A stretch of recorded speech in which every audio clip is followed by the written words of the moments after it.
بسم اللہ الرحمن الرحیم۔ قرآن پاک کی سورۃ یوسف آیت نمبر 26 میں ہے کہ عورت کے گھر والوں میں سے ایک گواہ نے گواہی دی کہ اگر اس کا کرتا آگے سے پھٹا ہے تو عورت سچی ہے اور وہ جھوٹا ہے، اور اگر اس کا کرتا پیچھے سے پھٹا ہے تو عورت جھوٹی ہے اور یوسف سچا ہے۔ عزیز مصر نے حضرت یوسف علیہ السلام کی قمیص کو دیکھا تو وہ پیچھے سے پھٹی ہوئی تھی۔ عزیز مصر نے زلیخا سے کہا کہ یہ تمہارا مکر و فریب ہے۔ اس میں کوئی شک نہیں کہ عورتوں کے فریب بہت ہی بڑے ہوتے ہیں۔ عزیز مصر نے یوسف علیہ السلام کو کہا تو اس بات کا فکر نہ کر۔ پھر عزیز مصر نے زلیخا سے کہا کہ اپنے گناہوں کی بخشش مانگ، بے شک خطا تیری ہے۔ چنانچہ زلیخا کا حضرت یوسف علیہ السلام کو اس گناہ کی طرف مائل کرنے کا قصہ پوری قوم میں آگ کی طرح پھیل گیا۔ پورے مصر کی خواتین حضرت زلیخا کو برا بھلا کہنے لگیں کہ اپنے ہی غلام کے ساتھ عاشقی معشوقی کرنے لگی ہو۔ اس طرح پورے مصر کے لوگوں کو اس بات کا علم ہونے لگا کہ عزیز مصر کی بیوی اپنے غلام کی محبت میں گرفتار ہو گئی، وہ اپنے غلام پر عاشق ہو گئی۔ ہم تو اس غلام کو نیک نیت مانتے ہیں، یہ غلطی زلیخا کی ہے جس نے اپنے غلام کو بدکاری کی طرف مائل کرنے کی کوشش کی۔ جب زلیخا نے دیکھا کہ سب عورتیں اس پر لعن طعن کر رہی ہیں تو زلیخا نے سب عورتوں کو حضرت یوسف علیہ السلام کا حسن و جمال دکھانے کا ارادہ کیا تاکہ مصر کی عورتوں کو بھی پتہ چل سکے کہ زلیخا کیوں یوسف کے حسن پر عاشق ہو گئی۔ ایک دن زلیخا نے بڑے بڑے سرداروں کی بیویوں کو اپنے محل کے اندر دعوت دی۔ زلیخا نے سب عورتوں کے ہاتھ میں پھل اور چھریاں پکڑا دیں۔ زلیخا نے حضرت یوسف علیہ السلام کو حکم دیا کہ عورتوں کے آگے سے گزرو، ادھر مصر کی سب عورتیں پھل تراش رہی ہیں۔ جب حضرت یوسف علیہ السلام ان عورتوں کے آگے سے گزرے، جب ان عورتوں نے یوسف علیہ السلام کو دیکھا تو سب عورتیں حضرت یوسف علیہ السلام کا حسن و جمال دیکھ کر مدہوش ہو گئیں اور پھلوں کو کاٹنے کی بجائے اپنی انگلیاں ہی کاٹ بیٹھیں۔ جب حضرت یوسف علیہ السلام وہاں سے تشریف لے گئے تو سب عورتوں نے دیکھا کہ ان کی انگلیاں کٹی ہوئی ہیں۔ عورتوں کو دیکھ کر زلیخا بولی، یہی وہ غلام ہے جس کی وجہ سے تم سب مجھ پر لعن طعن کر رہی ہو، مجھے بدنام کر رہی ہو۔ زلیخا نے مصر کی عورتوں سے کہا کہ میں نے ہر طرح سے اس کے ساتھ اپنا مطلب پورا کرنے کی کوشش کی، لیکن یہ میرے ہاتھ سے بچ نکلا۔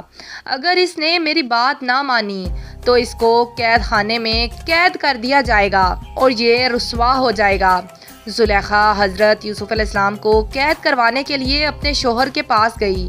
زلیخا نے اپنے شوہر سے کہا کہ پورے مصر کی عورتیں مجھ پر لعن طعن کر رہی ہیں، اس لیے حضرت یوسف علیہ السلام پر اس بدکاری کا الزام لگا کر ان کو قید خانے میں قید کر دیا جائے، اس طرح سے لوگوں کی نظر میں میری عزت قائم رہے گی۔ زلیخا نے عزیز مصر کی بہت ہی منتیں کی، تب جا کر عزیز مصر حضرت یوسف علیہ السلام کو قید خانے میں بند کروانے کے لیے رضامند ہو گیا۔ عزیز مصر حضرت یوسف علیہ السلام کے پاس گیا اور آپ علیہ السلام کو کہنے لگا کہ میری بیوی کی عزت پورے مصر میں نیلام ہو رہی ہے، اب آپ کو قید خانے میں بند کرنا میری مجبوری بن گئی ہے۔ پھر عزیز مصر نے حضرت یوسف علیہ السلام کو قید خانے میں ڈال دیا۔ اس طرح حضرت یوسف علیہ السلام نے بے گناہ ہونے کے باوجود بھی 7 سال قید میں گزار دیے۔ 7 سال کے بعد عزیز مصر نے ایک عجیب خواب دیکھا جس کی تعبیر حضرت یوسف علیہ السلام نے بیان کی۔ یہ تعبیر بتانے کے بعد حضرت یوسف علیہ السلام کو قید خانے سے رہائی مل گئی۔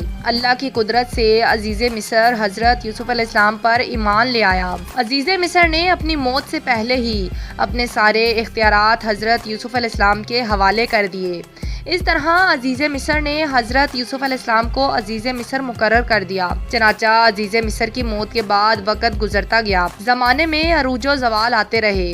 عزیز مصر کی وفات کے بعد زلیخا مجبور اور تنگ دست ہو چکی تھی۔ زلیخا بوڑھی ہو گئی اور آنکھوں کی بینائی جاتی رہی۔ زلیخا کی یہ حالت دیکھ کر کسی نے زلیخا کو مشورہ دیا کہ آپ اپنی بے بسی حضرت یوسف علیہ السلام کے سامنے پیش کریں، شاید حضرت یوسف علیہ السلام کو آپ پر رحم آ جائے اور آپ کی مالی امداد کر کے آپ کو غنی کر دیں۔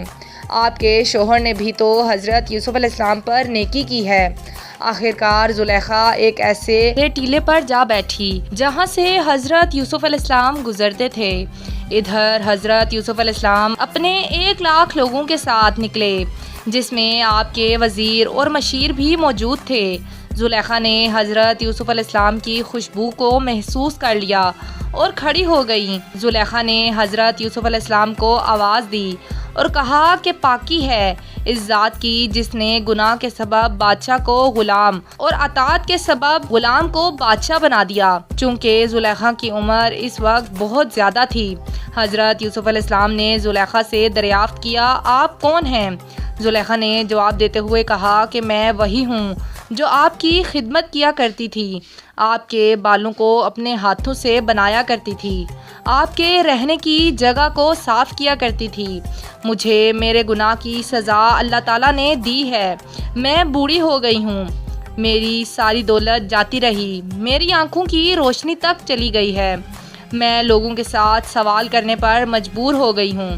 زلیخا کی بات سن کر حضرت یوسف علیہ السلام بہت زیادہ روئے اور زلیخا سے دریافت کیا کہ تیرے دل میں اب بھی میری محبت باقی ہے؟ زلیخا نے جواب دیا، جی ہاں، مجھے اس ذات کی قسم جس نے حضرت ابراہیم علیہ السلام کو خلیل بنایا، مجھے آپ کی طرف ایک نظر دیکھنا سونا چاندی سے بہتر ہے۔ اس کے بعد اللہ تعالیٰ کی طرف سے حضرت یوسف علیہ السلام کو زلیخا کی طرف نکاح کا پیغام بھیجنے کا حکم ہوا۔ اللہ تعالیٰ کے حکم کی تعمیل کرتے ہوئے حضرت یوسف علیہ السلام نے زلیخا کی طرف یہ پیغام بھیجا کہ اگر آپ رضامند ہیں تو میں آپ سے شادی کرنا چاہتا ہوں۔ جب قاصد نے زلیخا کو یہ پیغام دیا تو زلیخا نے قاصد سے کہا، مجھے علم ہے کہ وہ مجھ سے مذاق کر رہے ہیں۔ جب میں جوان تھی انہوں نے اس وقت میری طرف توجہ نہیں دی، اب وہ مجھ سے کیسے نکاح کریں گے؟ اب میں بہت زیادہ بوڑھی ہو چکی ہوں، میری بینائی جاتی رہی ہے، لہٰذا اللہ تعالیٰ کی رضا کے مطابق زلیخا اور حضرت یوسف علیہ السلام کا نکاح ہو گیا۔ حضرت یوسف علیہ السلام نے اللہ تعالیٰ سے دعا کی، اللہ تعالیٰ نے حضرت یوسف علیہ السلام کی دعا کو قبول فرمایا اور زلیخا کا حسن و جمال پھر سے بحال کر دیا۔ اس طرح زلیخا پھر سے پہلے کی طرح جوان اور خوبصورت نظر آنے لگی۔ کہا جاتا ہے کہ حضرت یوسف علیہ السلام کا نکاح زلیخا سے ہوا تو زلیخا باکرہ یعنی کنواری تھی، کیونکہ عزیز مصر نامرد تھا۔ اللہ تعالیٰ نے حضرت یوسف علیہ السلام کو زلیخا سے 2 بچے عطا کیے۔ اللہ تعالیٰ نے حضرت یوسف علیہ السلام کو مصر کے غلام سے مصر کا بادشاہ بنا دیا۔ بے شک اللہ تعالیٰ ہر چیز پر قادر ہے اور اللہ جو چاہتا ہے وہ کرتا ہے۔